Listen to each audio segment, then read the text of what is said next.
you looking forward to this? Doesn't really sound like it.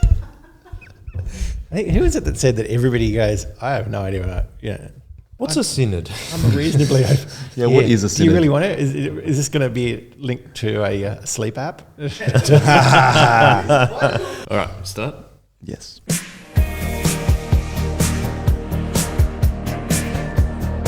Welcome back, everybody, to the Chip Lunch podcast. And as usual, I'm here, and I feel very excited to be here because I'm here and I feel excited to be here. I didn't even get to introduce you. Yeah, but I'm here.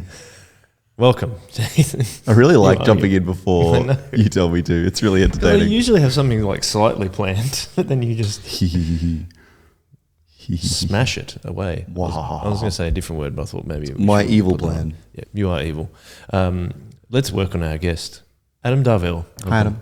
Hi. Chief Warden. Chief. Well, I wouldn't. Yeah. A warden. No, I like Chief. Okay. Chief. Yeah, whether chief is accurate or not, chief sounds good. Yeah, that would be cool. Chief is a good name. What's up, Chief? Brilliant. Yeah. Good morning. Good morning. Thank you for coming on. I'm looking forward to And it. at such late notice, you just like, oh, have you still got a spot open? Like, yes, we do. Yes, we I do. thought that was lots of notice compared to other times. Some Yeah.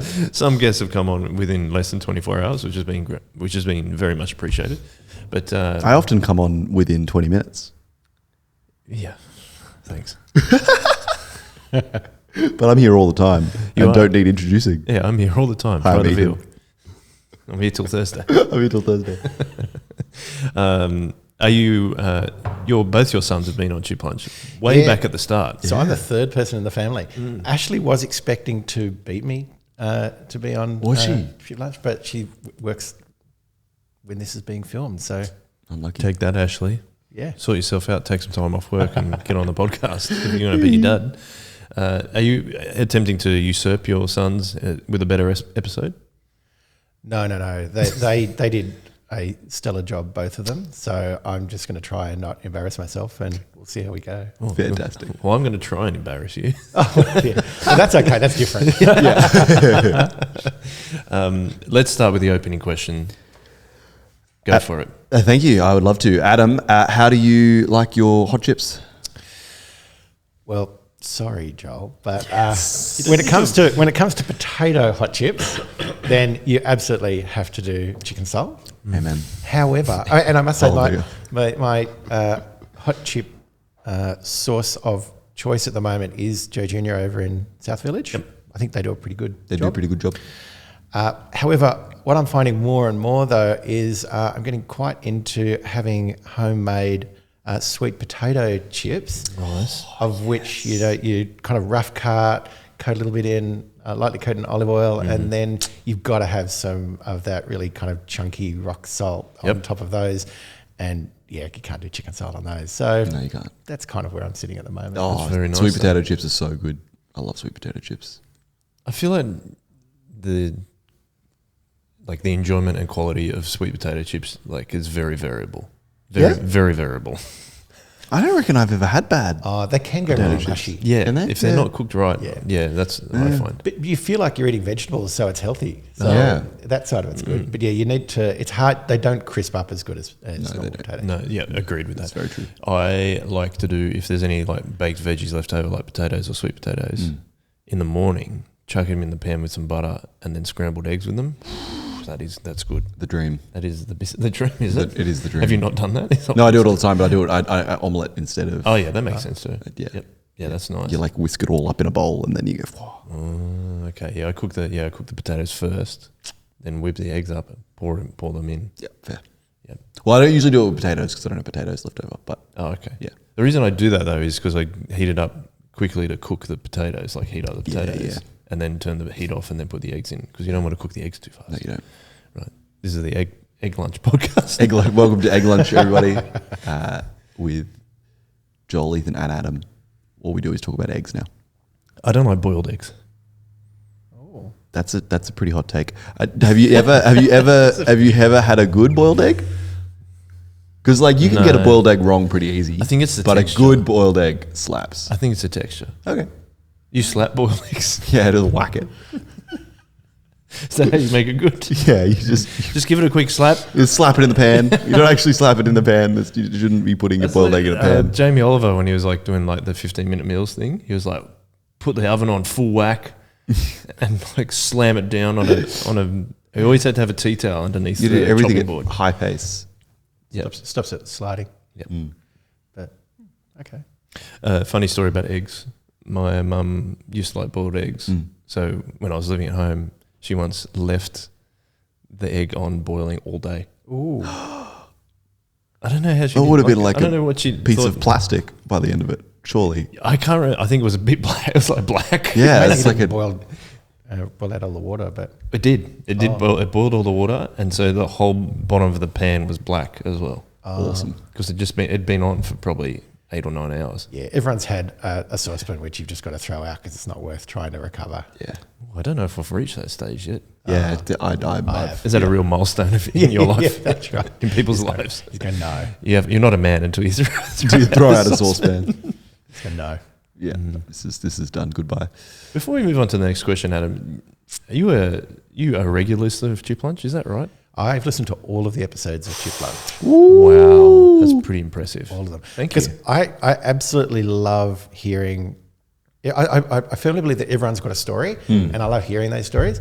And so, even though I'm probably a little bit introverted naturally, I love hearing people's stories. And so, this is great because I don't even have to go and approach people. I can just hear other Put some people. headphones in. So it's great. I don't actually have to talk to people to hear their story. Yeah. Yeah, no Yeah, I'm fair. not sure that came out right, but yeah. You've been very lovely and encouraged, like me in particular, a number of times saying, "Oh, like thank you for doing it. It's been I really enjoy doing it." But we enjoy doing it. Yeah, heaps. It's a lot of fun. Heaps and heaps. Yeah, I actually try to reach out to. I probably don't get everybody. I don't know everybody, but I've tried to reach out and that's cool. thank most of your guests for sharing their stories. So That's really cool. yeah, No, that's because very people have been encouraging. really generous with just how open and honest they are. So that you've set the other 102, 103 people, whatever it is, have set the benchmark as far as just being really open and honest. But I think that really contributes a lot to the podcast and to Sorrow Bible as a church. Yeah, and, So- I think a bit of an in for people to be able to develop relationships a Yeah. little bit quicker, which is one of the things that we're aiming to do. Having said that, let's hear your story, Adam. How did you become a Christian? Yeah, okay. So for years I used to apologise by my story because I thought it was a little bit dull, but I guess You've just over time I've learned disproven there is yourself yeah, we'll see how we go. Comment in the comments. So I guess I cannot remember a time when I didn't know, love and trust Jesus. So I started going to Sunday school when my family moved back to Gymea when I was probably 3 or 4. So I started in the kind of the preschool section of Gymea Anglican Church. There's a photo somewhere, I couldn't find it before the pod, of me as dressed as a sheep in the nativity play at about 3 or 4, which was perhaps the pinnacle of my acting career. And so, look, an absolute shout out to Mrs. Huffnance, which was one of these little old ladies that faithfully served in that Sunday school for decades. Feels like a very Sunday school name too. Huffness. Huffness? Yes. And sounds like a storybook. Yeah. Who was replaced, when she got, I guess, too old for it with Bev. But that was after my time. Oh, yeah. But so I grew up there at Gymea through the Sunday school and then SEBS, which is kind of like a church-based Scouts group. And so I got really solid, consistent teaching, and I just cannot remember a time when I didn't know and love Jesus, which was great. Cool. There's a photo which I will share because I know you like to throw them in of and I'm probably about, I tried to work it out the other day, I'm probably about 7, and my sister and brother and we'd lined up all of the toys and we were baptising them all. So theologically, that's a little bit dodgy, but ignoring that. And to make it even better, I'm there in my yellow terry toweling dressing gown, because that was my robes, because Nice. clergy wore robes course. back in those days. Of course. More so than now. Robes, that's So, amazing. Yeah, So he's good. yeah, yellow terry toweling dressing gown is my robes. Because it just made sense to me that my toys were my like universe, and It's your- Yep. I had to introduce them to Jesus. Yeah, too. Of course. So I really can't remember a time where I wasn't. Although certainly in my kind of just pre-teens and into my teen years, I spent quite a bit of time making sure that I actually understood what I believed and understood what the alternatives were and why I didn't believe them. So I actually spent a lot of time wrestling with that, not so much wavering my own faith, but to just make sure I wasn't just believing something because I always had. And so, there's some great books from that. The 80s were good for this, with like Josh McDowell, Evidence Demands a Verdict, Volume 1 and 2. So I spent quite a lot of time looking into that just to make sure that what I believed was actually right. So it wasn't just a take it for granted. There used to be a saying around that time where people would say, look, God doesn't have grandchildren. You actually have to be a child of God. That's cool. Now, right, yeah. again, ignoring, some aspects of that, but it just meant, no, you actually do have to, you can't take it for granted. You actually have to know. So there was a long time where I wrestled with that aspect, but my faith didn't kind of waver in that time. That's really cool. Was there any particular moment? I mean, I know you said you have kind of like you can't think of a time where you didn't know and love Jesus, which is really cool, by the way. But was there a particular time, like moments during your childhood or your adolescence, where you were thinking, "Oh no, there's a reason I'm making this decision," rather than following someone else, or just deciding to choose to take a different way? Yeah, well, I think in that time when I was looking at what other people believed, that was part of me going, no, I actually have to, the 80s were full, it's probably not just that time, but everyone had kind of this big conversion story, and I was kind of like, well, I do actually have to make sure I do know.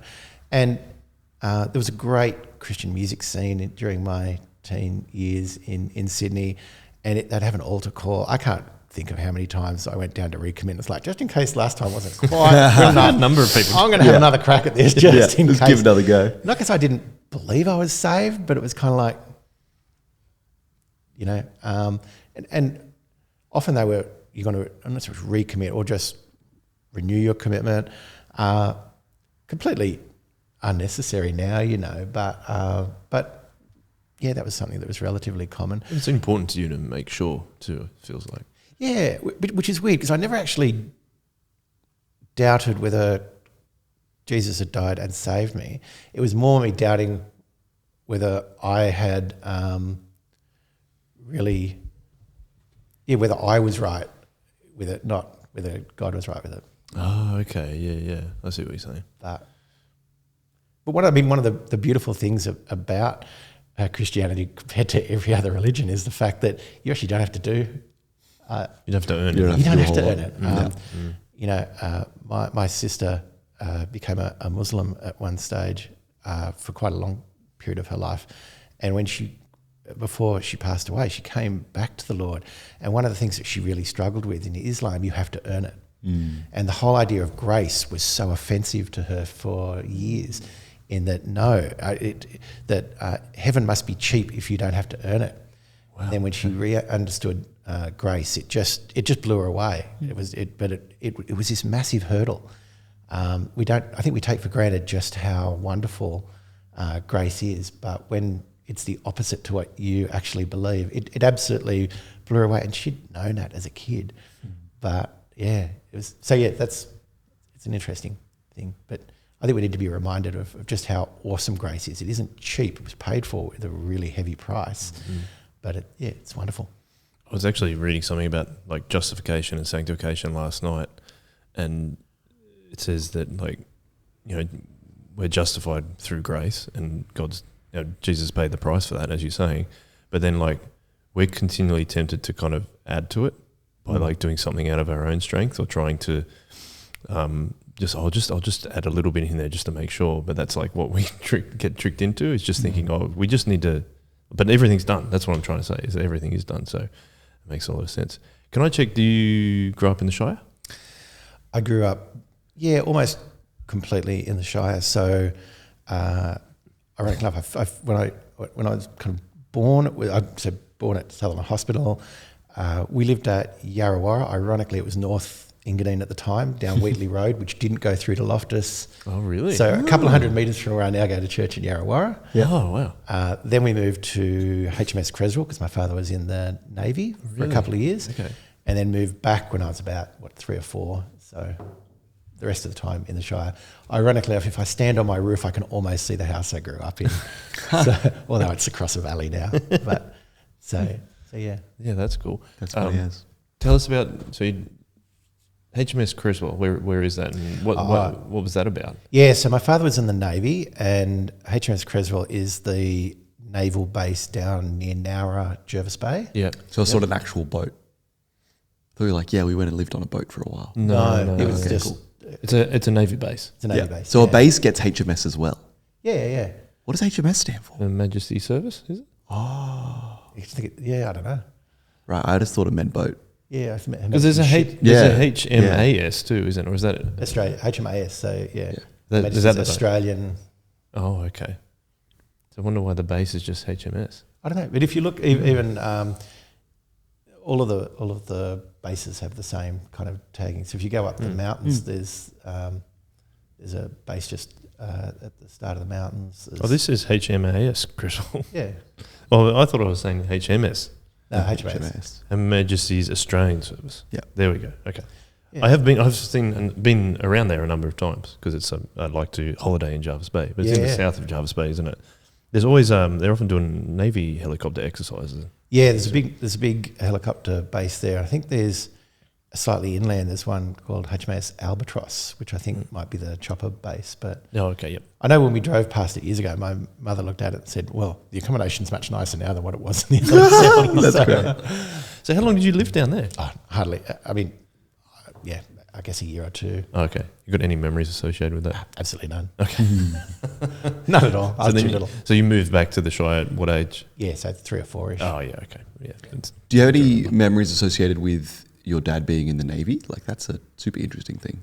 Besides the song? My father left when I was 5, so I've actually only seen my father 6 times in the last 48 years. Yeah, wow. Twice when I was a teenager, and then just before my sister passed away and at her funeral, and then twice after that.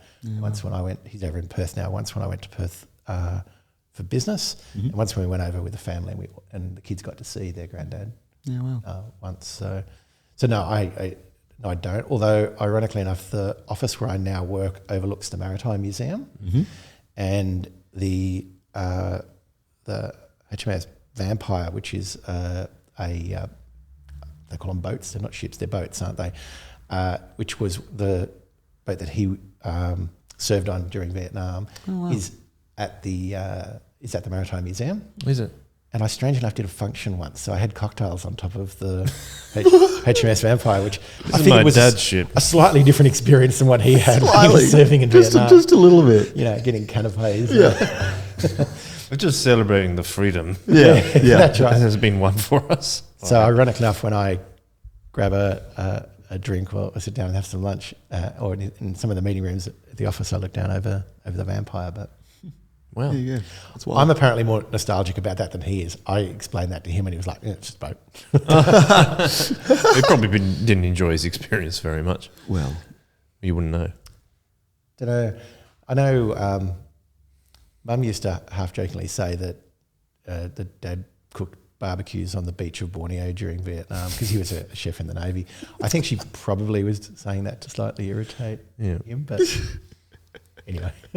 So you said that your dad left, and you just grew up with your mum. Yeah, so I was very fortunate to live in a house that was a multi-generational one. So we had the 3 kids and mum, and we lived with my grandmother and my great-grandmother. So there was the 4 generations in the house. And so that was my experience. There was a house full of love, lots of people, it was tricky. Both my great grandmother and my grandmother were single women through various reasons, and it had a pretty tough time. And then Mum was on her own, and years later, when my sister's marriage failed, that was repeated again with my grandmother, my mother, my sister, and her 3 kids. So it was the same thing. So that house really was a wonderful vehicle to live in and grow up, and it was just a great time. And did your mum take you to church? Is that where you grew up in the Sunday school? Yeah, it's a really good. It's a good question when I reflected on it, because I guess so. Although I grew up in a house where we didn't talk about religion or politics, so there was no teaching, instruction, or even discussion around the things of God at home. But Mum had gone to Guyamere Church as a girl. Had been in the youth group back in the 60s, and when they moved to Guyamere from Rockdale Way, and so there was always, we were very strongly encouraged to go to Sunday school, and Mum did. It actually was much later on when my sister had become a Muslim that my mother and grandmother, my great grandmother, had passed by then. Mum and Gran went and did a Christianity Explained course, because it kind of threw them a bit, and they recommitted their lives to Christ, because on the basis, I think the minister at the time, which was Lindsay Stoddard, when they asked him, like, how is it that our daughter's gone and converted to Islam, because it was really quite through them. He said, well, did she actually really know what she believed, and do you know what you believe? And so they did Christianity Explained, and they and both Mum and Gran recommitted their lives, and so that was a wonderful thing in a difficult time. Yeah, definitely. And you've just mentioned that your sister converted to Islam for quite a number of years. Can I get, what was your reaction to that and thoughts around that? Well, I guess the challenge as a Christian is that you know that she's started to believe something that isn't true. And in the late 80s when that happened, it was a really unusual thing. And I think it was the start of the time where even questioning that somebody's done that, there was kind of racist tones as well. Like, are you just being racist towards Muslims? Like, no, I'm actually concerned about my sister's salvation. So yeah, it was just a really tricky time, and it would be. And she had a very difficult marriage, which is more, I guess it's her story, but the and so yeah, it was it had both a faith issue, because she'd effectively chosen to walk away from salvation. But there was also it was a difficult marriage, so that you kind of have multiple layers on that. It was a tricky time. So she became a Muslim before she got married, and the marriage ended, and then she recommitted to Christ. So the marriage and her faith journey, although they were parallel journeys, they were different. She didn't convert back because of a failed marriage. She didn't convert because of her marriage.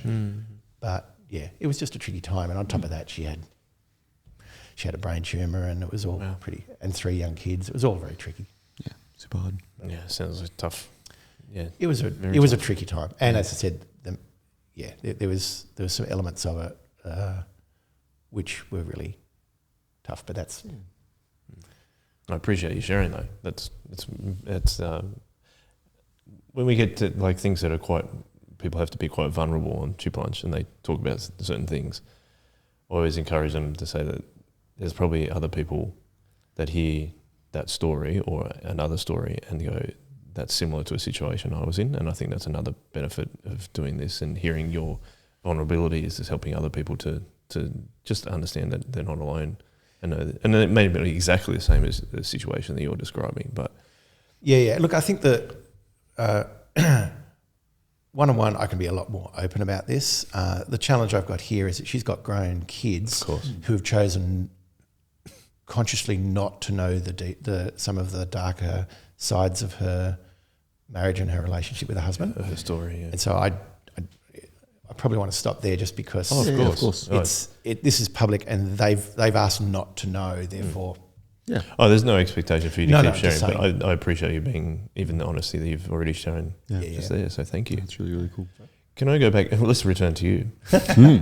What was high school like? So what high school did you go to, and what's it like growing up as a Christian during that time? Yeah, good question. So I went to Port Hacking, which ironically was where my mother went and where my sons have gone. So we had 3 generations there, which I guess if it was a prestigious school would be something prestigious. I have joked with the boys that I know the school song, and which of course you are the chief warden. Killed part of their hearts as I. So I went to Port Hacking. I think one of the things that really struck me when I arrived at high school was it was the first time that I'd seen a group of teenage Christians, because it had a really strong ISCF group. Oh, that's cool. And it really I found that really encouraging. Of course, 1 year later, they were mostly in year 12 and they left.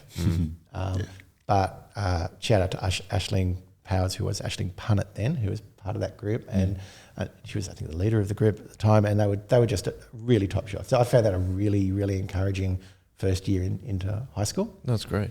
And then the following year, it kind of thinned out a bit, and it was a much smaller group. And so I was involved in leadership for that. I, for some reason, drew the short straw where I was quite often the person that would get up in front of the 1,200 people assembly to advertise the fact that the Christian group was meeting. Oh, awesome! So there was really nowhere to hide my faith in that regard. Yeah.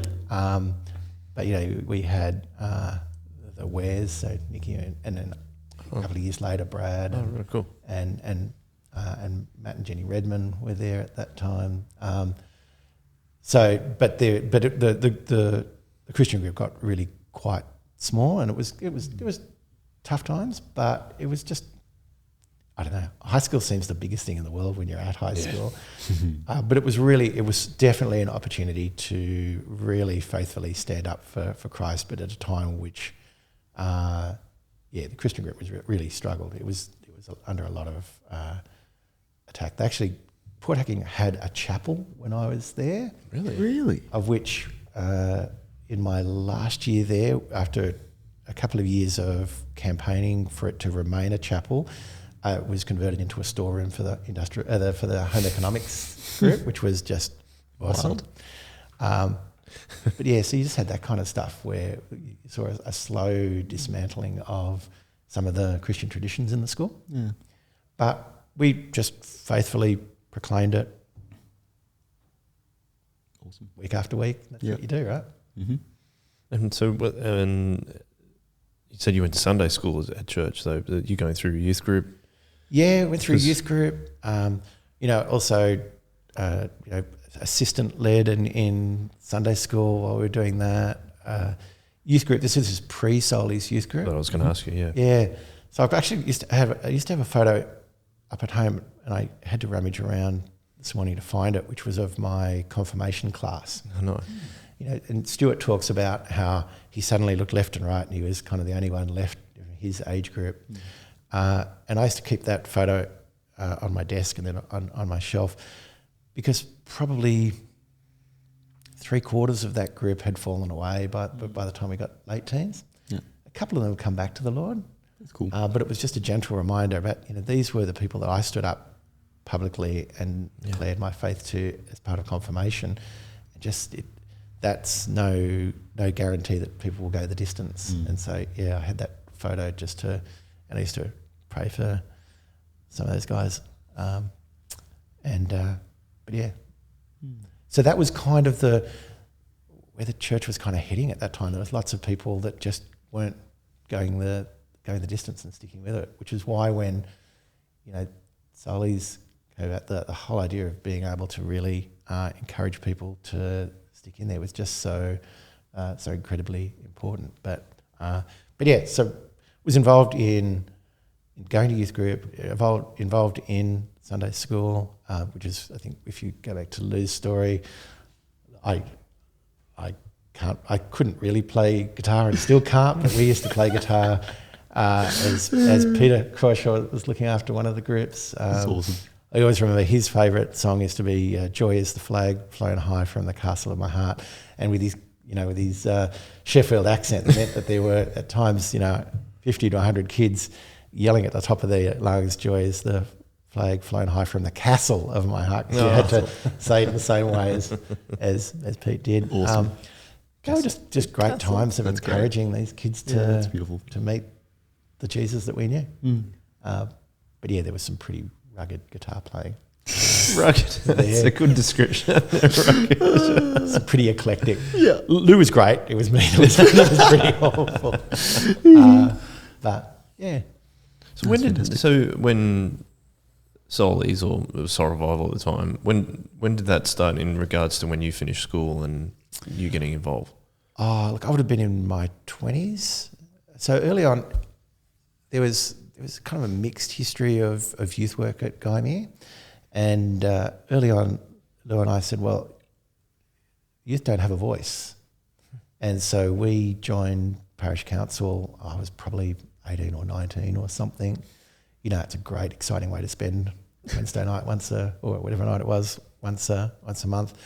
But to give youth a voice. So you're on parish council at 18 or 19? Yeah. That is so cool. His store was set up from a very young age. That's so good. And again, it's not because it's massively exciting, but it was because this is what you need to do in order to advance the gospel, right? Yeah, that's cool. If you actually believe that if the people that are kind of making decisions don't understand the importance of having youth and children's ministry, then you've got to have a voice for that, and that involves sometimes some slightly less exciting meetings, right? That's very cool. And so we went there as a voice, and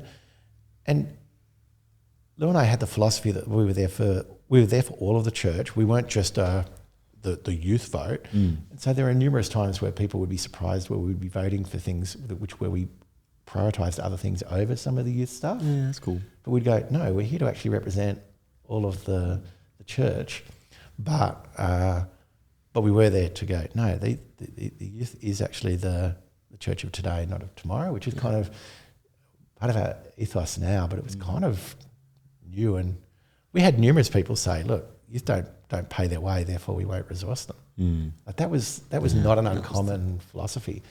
And so pre-Solis, we joined parish council and started to say, no, we actually need to do this, to support children's and particularly youth ministries. And this was at a time when Sunday schools were starting to kind of drop off a little bit. And so we campaigned for resources, and that kind of paved a way to what we've now got with having a Sorrow youth community then. I mean, and I think back, it was extraordinary. At one stage we managed to convince the church to hire a factory in Kirrawee. They were great times. There was just times where you just, kind of the way I guess we run now as a church. There's no rules. There's no limits to the things that you can try. The rules are how you do that safely and appropriately. And theologically yeah, absolutely. But just because something hadn't been done before, if we thought it was actually going to be something that would encourage the people and advance the gospel, we'd give it a go. And I don't know. So that spirit of being kind of bold and a bit experimental was there from really young. And, that's Stu and Lou's leadership, but a lot. But yeah, we just gave it a go. And it was great. God blessed it. And we had some amazing times, some great stories and some great experiences. And so many people that got to know the Lord and continue walking with the Lord that probably wouldn't have, that model hadn't existed. So it was great. It was awesome. It's good fun. That early, kind of delving into church governance in a way, is that something you were interested in from a very, any kind of governance kind of, because you are, as I said, chief warden now, but you've just been involved in that for a very long time, that's all. No, it's not as though I, I had no aspirations of going into doing it in any civil way or anything. To me, it was a mechanism to support the people that I wanted to know and love Jesus, right? The same reason why I'm on synod and standing committee now. It's not because I really love meetings. I actually really don't like meetings. It's because this is there's a certain mechanism of the way things work, right? And you can either complain about it. I used to get really irritated when people would complain, they've made this decision. Well, who's they? They're people, and you can... It's our job then to let those people know that their decisions might not be right, or they might not have considered this or whatever. So there isn't any they. There's people making... It said people, not committees, make decisions. So yeah, that was the reason. It was absolutely a focus of how do you actually make things happen. That's one of the contributing factors for it. Yeah, that's cool. Did you know what you wanted to do when you finished school? Did you go all the way to year 12? I went to year 12. Yeah, this is going to sound very sad, but yeah, I really wanted to be an accountant. That's not sad. It is a little bit. We need accountants. Why is it a little bit? We need accountants. I was being silly. It's actually it's fine. We do. Yeah. So I'm actually a qualified accountant, although I've never actually posted a journal entry. But my mother used to always say, "Why? How is it that I'm a qualified accountant that has 2 accounting degrees and I get somebody else to do my tax?" It's like because I know and respected enough to go. So that's what I wanted to do. That's what I studied. But after that, I guess over the last 30-something years of working, I've worked as a external and internal auditor. I've worked as a consultant in exciting things like financial re-engineering and activity-based costing. I joined Qantas in the airline, and I ended up at one stage running the operations for in-flight services. So literally $250 million a year of everything from napkins, peanuts, champagne, plates. I got involved in doing things like designing bits of the A380, bringing in a couple of different aircraft types. That was just a fun time. I then left and did a business turnaround on a logistics catering business, and I've spent the last 15 years working in IT in a range of different areas. So, yeah. I guess they kind of all build on one another, but... They're all pretty different. Yeah. So, that's very cool. Probably speaks to your multidisciplinary abilities. Yeah, or I get bored quick or something. One of those. But so professionally, that was pretty fun. But yeah. What uni did you go to? I did both of my degrees at UTS. Okay. Yeah, cool. So, which was funny because I originally got into Sydney, and then I got an opportunity to do a cooperative course at UTS, so I switched it kind of the last minute. I feel like UTS has one of the worst designed buildings in Sydney, but then also has one of the best now with that Dr. Chow Chak wing that they've opened for a while. That place looks mad. It was pretty dire when I was there. Yeah, it was pretty horrible. But when I was there, most of the students were there part-time. And so its proximity to the city was awesome. And I still remember being there when there was a fire alarm and all these people came out onto there was some grass, not a lot, but there was some grass. and everyone's walking around kind of going, where did all these people come from? We didn't realise there's this many people studying here. Yeah. So it just had a very different flavour. It was very vocational. A lot of the academics as well as the students were part-time. Interesting. And so it had really strong links into industry. But it just didn't have that kind of lays on the grass kind of university experience. Philosophise about it. Yeah. It just wasn't. That's just not what it was about. Yeah. I'm not sure how much of that has changed now, but the course we did 3 years of uni and a year of work in the 3 years. So we just got. That's a good idea. We got 4 weeks of holiday a year. Each holiday we would actually be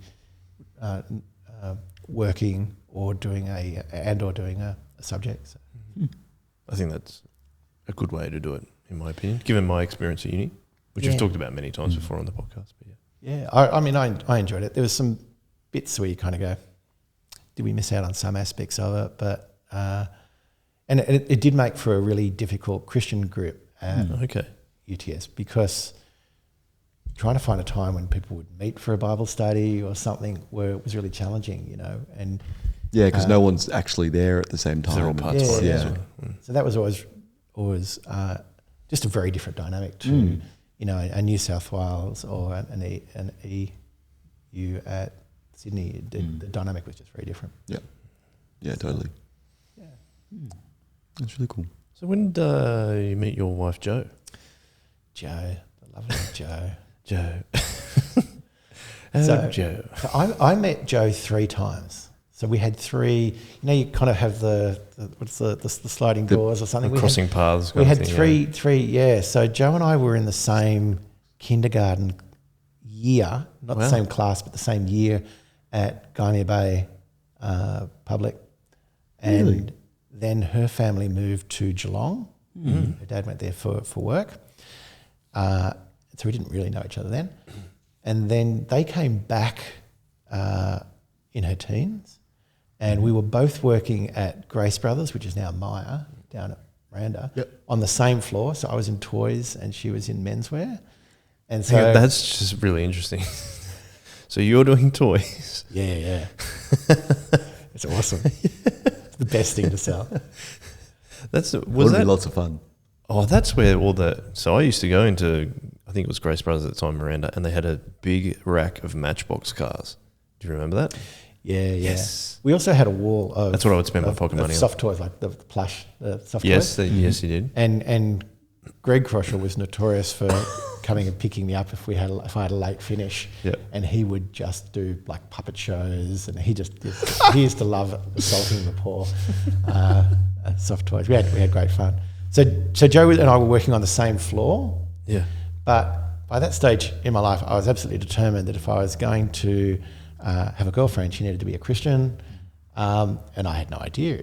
Cute redhead down the other end of the floor, but I didn't know what, I didn't know where she stood with the Lord. So there's There's a yell from the other side. Are you a Christian? yeah, that's right. You do it with a puppet. Oh yeah, you could do it. Great, go take the puppet over and ask her. That's right. And then we met for the 3rd time when Lindsay Stoddard was the minister at Gymea, and his cousin's daughter, sounds a bit convoluted, came and visited and brought along her boyfriend, which was Shane Schmeltnick. So some of you know Shane. No, okay. I remember the name, but not the person. And so Kath and Shane brought along their friend Joanne. And so I met Joe for the 3rd time in the lounge room of the old rectory at Gymea. Solid. And we hit it off, and the rest of the rest is history. Kind of history, yeah.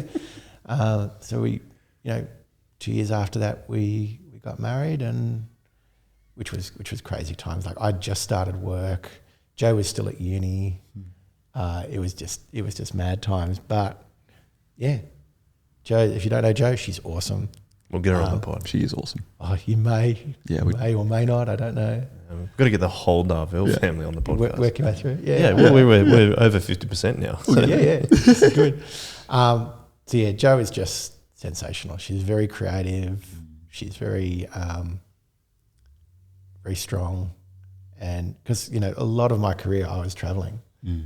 At one point I was in Melbourne. I do 2 Melbourne trips a week. It was not uncommon in one of my jobs, and she's great.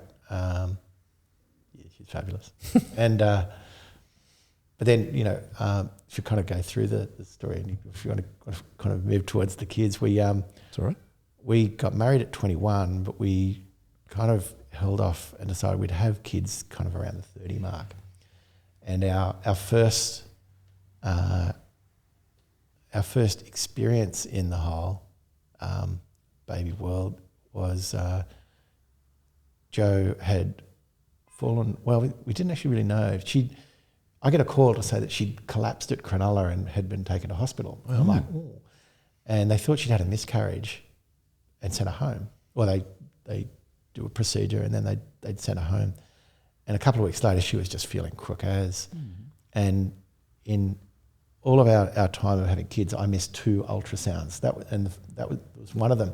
And I was over at Miranda helping my sister do a visitation handoff with the kids. And I got a phone call from the ultrasound place saying, where are you? Can you come and pick up your wife? Because you can probably get her to hospital quicker than an ambulance can. And what had actually happened is she had an ectopic pregnancy. So she had a couple of litres of blood in her abdomen. Oh. And if that had a burst, she would have just bled out. Wow. The doctor that My goodness. The doctor that had sorted out the what we thought was a miscarriage had actually just not done the follow-up pathology, and it was actually quite terrible. Yeah, wild. The doctor actually gave us a file and said, this is all the stuff that you would need if you wanted to sue. Oh, really? Or do malpractice, because he didn't do it right. completely wrong. Yeah, wow. But he said, but be mindful that you probably won't be able to have kids during that process because it tends to be really stressful. So we chose Ashley over pursuing that, and we got Ashley probably a year later, which I don't regret. That was a good call. She's a great young lady. What did you say it like that? Young lady. Young lady. Well, she is now, isn't she? Yeah, that's I mean, that's what she is. I mean, speaking as a father, you're just like, oh, they're not going to grow up. And then you're like, actually, now for you, you're like, actually, they have grown up. Yeah. And that moment when kids go from being kids to being adults, it's got nothing to do with necessarily their age, but just all of a sudden, I remember we were at church and we were going to have lunch with Greg and Rachel, and they got to our house before we did because we had to go and grab some food. And we arrived there and there was Ashley. She'd got them a tea and a coffee, and she was just sitting on the lounge talking, and we're like, Nice work. okay, now My work is done. now you're a grown up. Yeah. So she's great. And then the second ultrasound that I missed, I was away on business, and I came home and I knew that Joe, because we'd had that topic, we used to have very regular, or Jay used to have regular ultrasounds if we thought that she might be pregnant, because they have to make sure that it wasn't a repeat. Yeah. And I said, I had to go. And Jay said, they had some films on the coffee table. And, back in the days when you got films rather than you Like think the you big had one. them set on your phone. Yeah.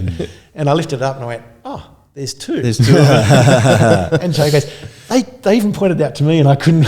she struggled to see it because they were tiny, like in 6 weeks, like these little dots. Teeny tiny. I took a while to find them when they pointed it out to me, and I said, yeah, it just jumped out, and so yeah, we got bonus. We got Awesome. 2 boys. Doubled. Is there a history of twins in either of your families? Because isn't that a thing? Yeah, that's the thing. So Joe's got cousins that are twins, but there's not a whole lot.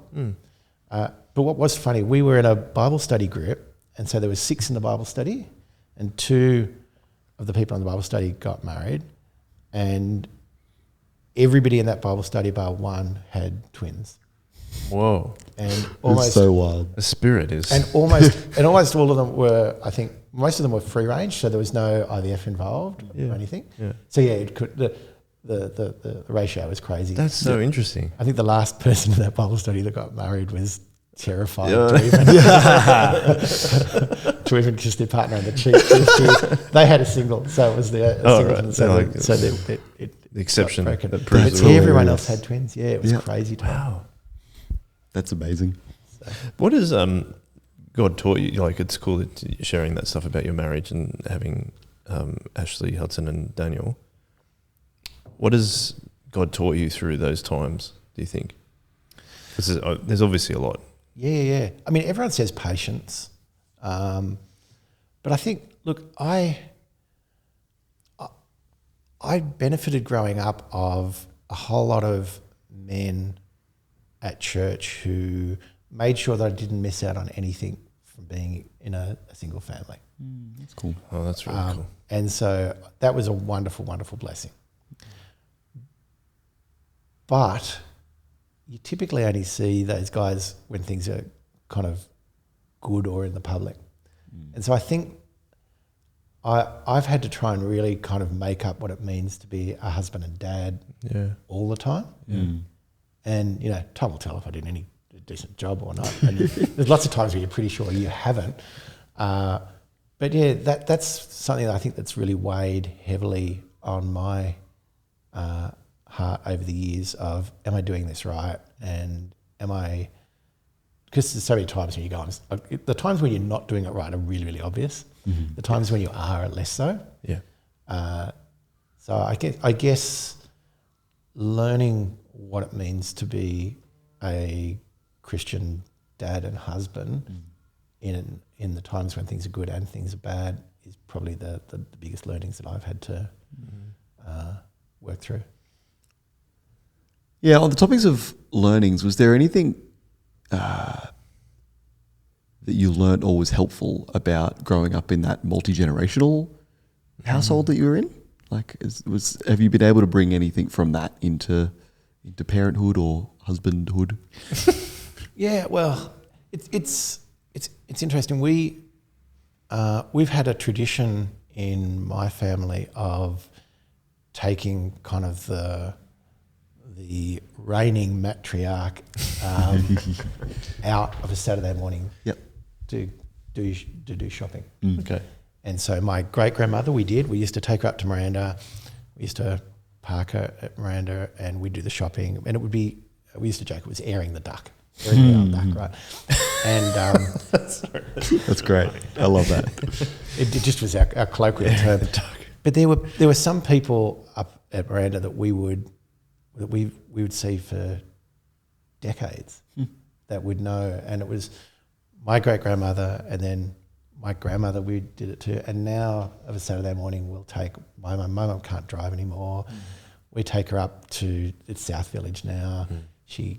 We make her do laps of Coles, no matter what she's buying. She has to do every aisle because that's her walk. Movement. And she gets a coffee and whatever else she gets.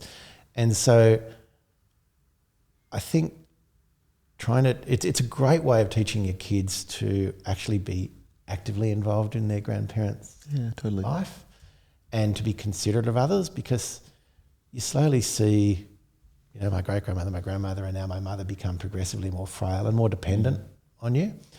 And that's when you reach a point where the roles kind of reverse a bit.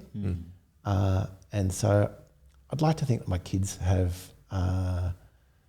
seen that and that has and will continue to impact their view on what their role is. That even as quite young, they can actually have an active role of caring for others.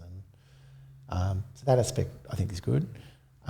Mum's never lived with me, so my kids haven't had that. But yeah, certainly the multi-generational thing I thought was great growing up, but part of that was, also making sure you give people space when they need space and I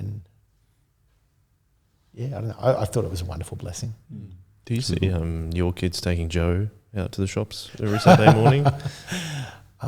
We'll see. But they're really sweet, really sweet. My kids will now, because they're all driving, they'll occasionally take my mum a coffee, sometimes prompted, sometimes unprompted. It's the currency for grandmothers. If you take her a cappuccino, she's as happy as can be. But yeah, just thinking of other people. So I hope so. That would be. I think it's not. I think it's just you could say it'd be really easy just to order all of our food online or something, but it's just a great excuse to do it. To get out and get moving. And also take Mum down to Yarrawarra an hour of a Sunday morning. So. I don't know. I think you've got to be deliberate and get kind of out of your comfort zone and do stuff. Otherwise, you don't. Yeah. You mentioned your career exploits and moving around to different places. Yeah. What's it like being a Christian in those? Because I feel like you've been in like reasonably corporate jobs. Yeah. Big organisations.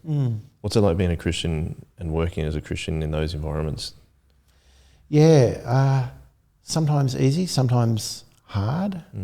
I've always made it a point for people to know that I'm a Christian, because that also sets some ground rules. I'm just bringing it a little bit this way.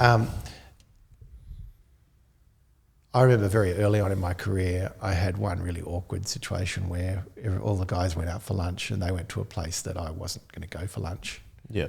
And I remember it was back in the days when, that Waterloo, Alexandria area was pretty shady.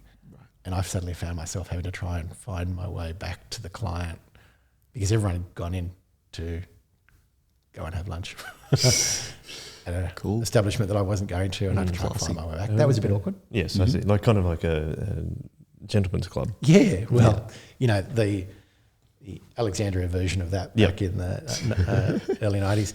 I also don't drink. That's not, that's for a whole host of reasons. And I have had some jobs where people have said, how do you do your job? How do you meet with clients if you can't drink? You make deals. Yeah, how do you make deals when you don't drink? Yeah. I'm like, no, I haven't really had a problem with it. So some people do, some people don't. But yeah, I've always just been really quite deliberate about letting people know and not be really overly pushy, but just let people know. I've had lots of conversations. I've worked with very few Christians over the years. I've had a couple, and some of them are really good friends still now. And so I'm often the only Christian. And I've had instances where I've been asked to do things unethical and I haven't. That's what I was going to ask. That resulted in me leaving one employer. Really? Yeah. Okay. Just in terms of like doing something dodgy or... Yeah. You don't need to reveal it. It was something which crossed a line in my view. Yep. And that ended pretty bad. They threatened to sue me. Yeah, wow. Yeah, it was pretty awful. But I wasn't prepared to compromise my belief. Thankfully, that's pretty unusual. In most aspects. And I've been fortunate enough to work for employers that are pretty solid. That's good. Awesome. Mostly. So that's been good. And it's, I still remember where I currently work, one of the guys I worked with over COVID, he spoke to me a bit about my faith, and that inspired him to start looking after his neighbour. He translated that to be a literal neighbour, but which is fine. Yeah, it was literally his neighbour. It was just a retired couple. Yeah, right. He'd kind of knew they were there, and but he started making meals for them and making sure they got their shopping done, and which partially, completely. This is the point that I do this because of Jesus, but so look, your life has an impact, and it can have different levels. So. Have you seen it? That's one aspect of positively impacting, but I'm sure you've led teams of large groups of people, even like you're saying at Qantas, so that was a big deal having to organise all it was catering, wasn't it? Is that right? Yeah, so I wasn't in the catering, the part of the airline that buys the catering off the different places around. Okay, like ordering all the stuff. Yeah, well, that's a big job. Do you see that being a Christian impacting the people that you lead? Look, I've had a number of people over my career who have found out that I was a Christian later, and it's like, okay, that makes sense. You kind of go, that's cool. Phew, that's better than them going, no. It's just a nice guy for being a nice guy. Yeah, but that's a really lovely testimony too, of like, as opposed to really like that. You don't want that. You don't want that. You don't want that. So some of that, but. Again, I actually quite like managing people, which is some people don't, because I really like seeing my team members achieve more than what they thought they could. Yeah, that's cool. Nice. So that I kind of really like. That's really cool. And that's probably one of the skills that I enjoy and I think I'm okay at, which a lot of people don't like. I've got stacks of team members who are awesome, and I go, what do you want to do next in your career? I don't want to manage people. So, would you describe yourself more as a generalist or like a more individual skills person? Yeah, I think I'm more of a generalist. Although what I tend to find is over a couple of years in a role, I tend to get quite specialised in that, but then I don't tend to... Because if you're becoming more specialised, you don't want to do that as much. I don't know. I think I just go for the next challenge. Yeah. I don't know. My career probably would have been more successful if I was more aggressive and stuck to it. I mean, I used to be a peer of the current CEO of Qantas. Now she was far more ambitious than I am, and smarter and more talented. But we chose different courses, right? I don't know. I've worked with some really cracking people over the years, but maybe I just have a short attention span. I don't know. It's kept it interesting, mostly. Yeah. As you got older, what did it look like? Was it different? Did it look differently for you at church as you got older and you have family and those kind of things? Did many things change? How you lived out church or expressed that? Yeah, actually, I'll take one step back from that. A comment that I've had from more than one person in my professional life, though, was commenting to me, it's really clear that my professional life isn't the main game in my life. Well, that's very so that's been a number of people have said that, where they said some of your peers, their work is it. That's where they get their role in the universe.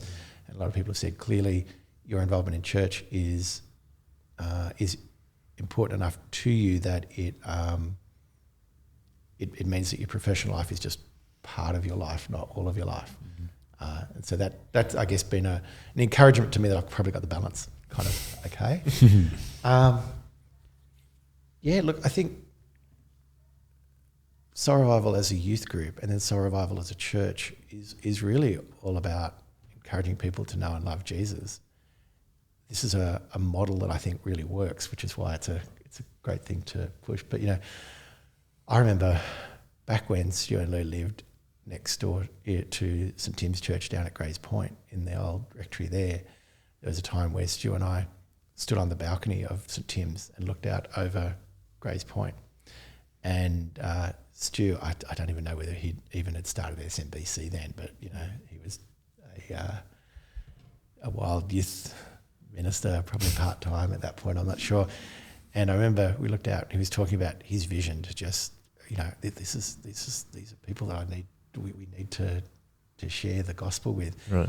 And I remember he turned to me and said, if I ever become a rector, will you be my warden? Rector's warden. And to which I said, yeah, sure. That's very good. Of course. He could have told me, if I ever managed to learn how to fly, will you help? Yeah, no worries at all. And so he held me to it, and I've been faithful to that promise since That's then. very cool. But You have. and the irony is now you can stand on Stu's balcony and look back and actually see that balcony. It's now a private home because the church was sold off. Okay. But you see that same valley in the opposite direction. And I think Stu's heart and my desire to work with him for that same goal, although it's now much bigger than that valley, Stu really likes the idea of kind of influencing the world but that's kind of the genesis of that commitment, really cool. It's just such a privilege being able to be involved in a church plant that's now got just such a much more significant kind of blast radius or impact radius. Blast radius. I like that.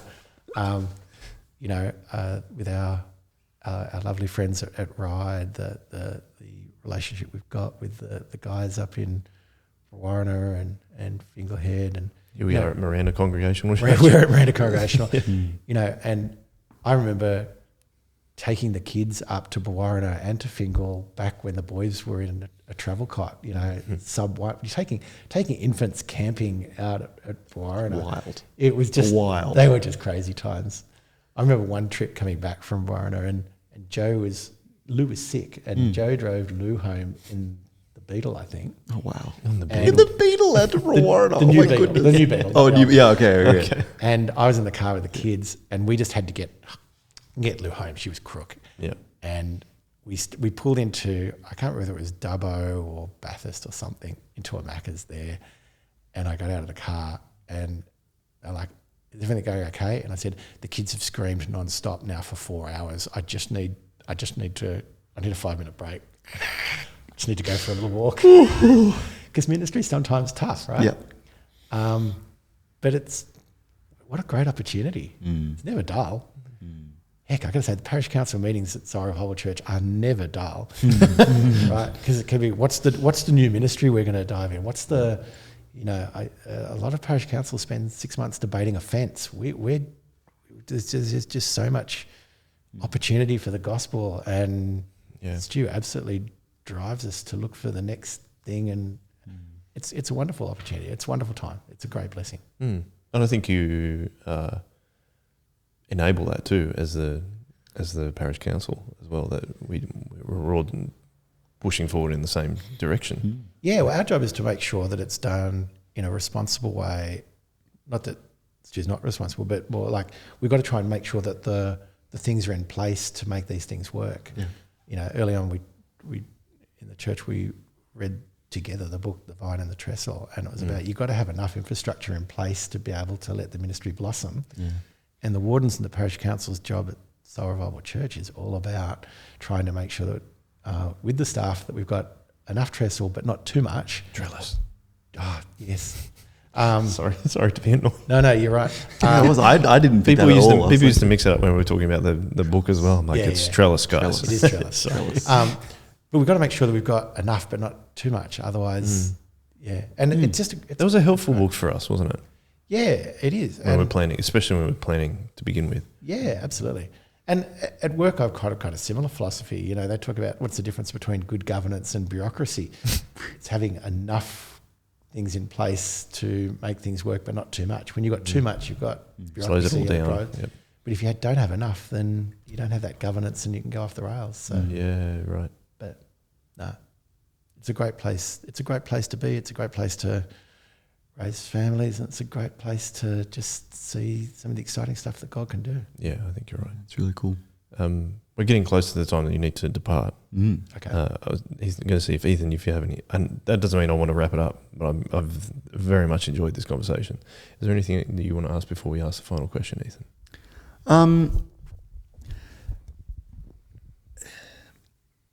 How do you think? You talked about the work church balance, and it's obvious that church is important to you. And it's obvious that church is important to you. Do you have any insights or thoughts about how to do the church family balance? Because you've got a pretty, there's 5 of you, and there's a lot of energy and fun and lots of things to do, and I'm not entirely sure I've always got that right. I know Joe was pretty thrilled about me joining the standing committee. That's something I need to ask you about. Keep going, so. But look, I think as our family is committed to church, and we're all involved in lots of stuff, and therefore we often are doing things together, although not always. Joe and I have been at Yarrawarra for the last couple of years, and we were going to Saturday night less often just because of the sheer volume of stuff. Yeah. But we noticed that the kids were getting a little bit inconsistent in some of their attendance, and so we decided to go back and make sure that we as a family Saturday night was a family thing. Cool. Which is kind of weird because we don't sit together we don't eat dinner together at church, but that's actually really strengthened the whole family's commitment to attend. Lovely. The kids are doing ministry now in their own right. I remember, the boys were going up and doing Fuse there and going over and even buying the groceries which is crazy because they don't do that. And so, I think making church ministry a family thing has really helped with that. Is it in balance? Sometimes not. Some weeks are pretty full on. But, I'm really fortunate. I've got 3 kids that know and love Jesus and that are holding firm, which is just a wonderful blessing. Not everyone has that. And I pray that continues as they go and find partners and do all the other stuff. Is it a balance? I'm not sure. I think it's more an ongoing balance as opposed to a particular rule set. Yeah, of course. Yeah, very cool. No, it's good advice. Again, just sharing your experiences. The one question I did want to ask you before the final question was, tell us about, if you can briefly, like synod and standing committee and working in the Anglican Church. Like, well, not working, but being part of that governance of the Anglican Church, not just a church. So when Soul Revival Church became a church, we got seats on synod. And so I guess the best way to describe it is most of the things in the Anglican Church are actually controlled at an individual parish level. So individual parishes have got an enormous amount of autonomy.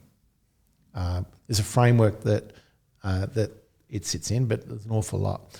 But every year, the synod, which is kind of like a church parliament, meets, which has 800 members, so 3 members from each parish, and the archbishop and bishops and archdeacons. Like, there's a number of official positions as well.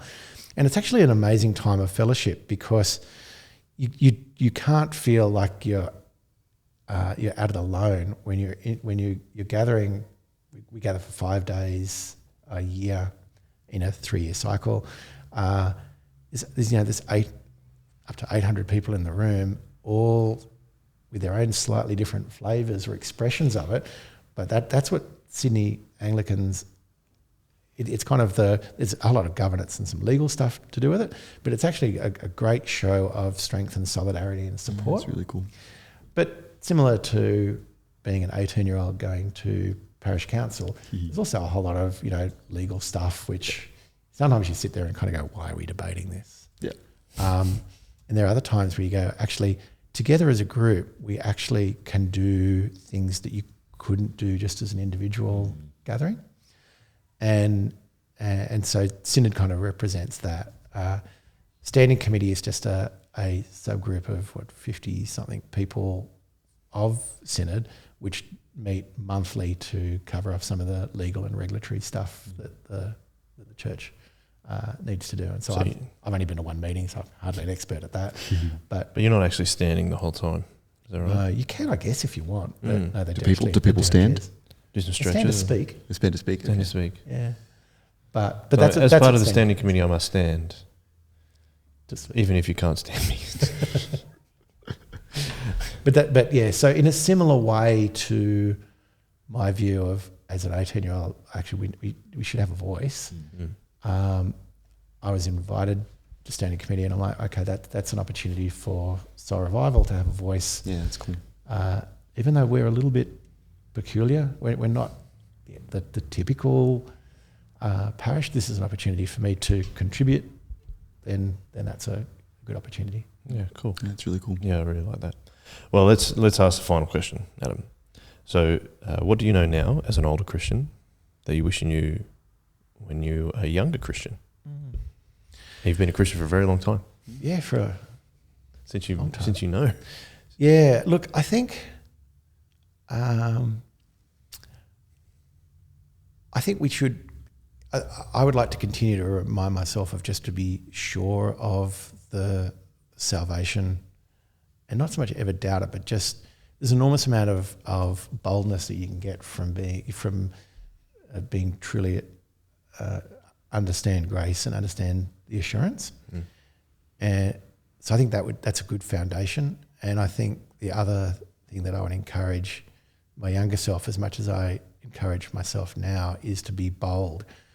I think too often I'm timid or second guess myself or doubt myself.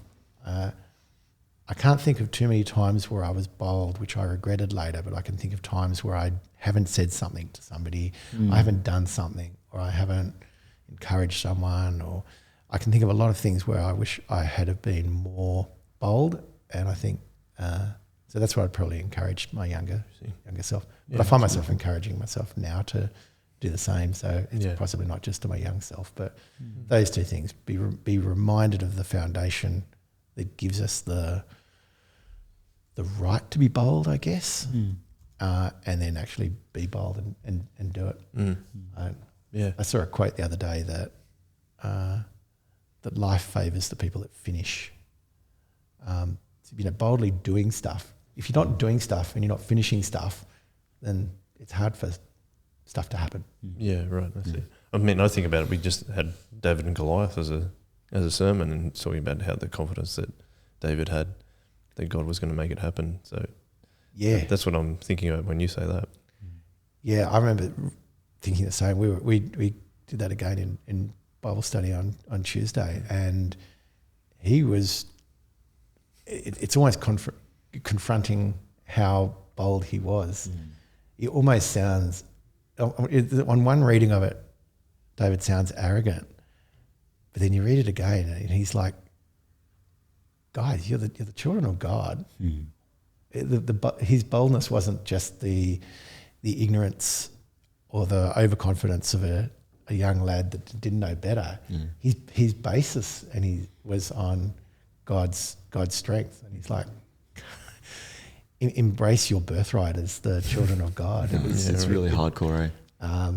I don't think that would be typically how I've always lived, but I think that's the opportunity. So that's probably what I'd tell the young man. And more just the fact that, like, I know you're saying sometimes you don't feel like you're bold, but I feel like from things that you've told us today, you have been bold many, many times, even in like your work scenarios where you're impacting people there and they say, oh, that makes sense that you were a Christian when you tell them later and things like that. And I think going on parish council when you were only 18 or 19, like that's bold too. So I think there's been plenty of boldness in your life too, Adam. So I appreciate that. And I think I've really enjoyed hearing so much of your history, but also to hear that just hear it in the knowledge that you have been an integral part of Soul Revival Church from the very beginning, and also the Soul Revival youth community when it was back at Gymea as well. So I've myself have benefited from your boldness in those things. I first, like talking about the original Soul Revival Factory, that's where I first started going to youth group, as an example, when I was 15, I think. So that was thanks to you to a degree of pushing forward and making that happen. So thank you for that, and thank you for everything you've contributed to our church so far. And you're doing it again, like on the foundation of grace, like you've spoken about before. So I think you're a fantastic example to everyone in our church, and I really appreciate it. And then you're chief warden as well. So Chief, I have to change my non-existent card. Yeah. Any final words, Ethan? Because I've really enjoyed this. Yeah, I've really enjoyed it too. It's been absolutely fantastic. I think that on top of the boldness stuff, I'm really encouraged by your, like, every opportunity that comes up, you're like, yeah, let's go. Yeah. Like it's so awesome to that is bold. It is. But it's also like a keenness for change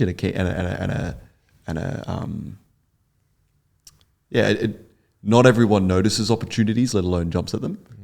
So I think it's both of those at the same time.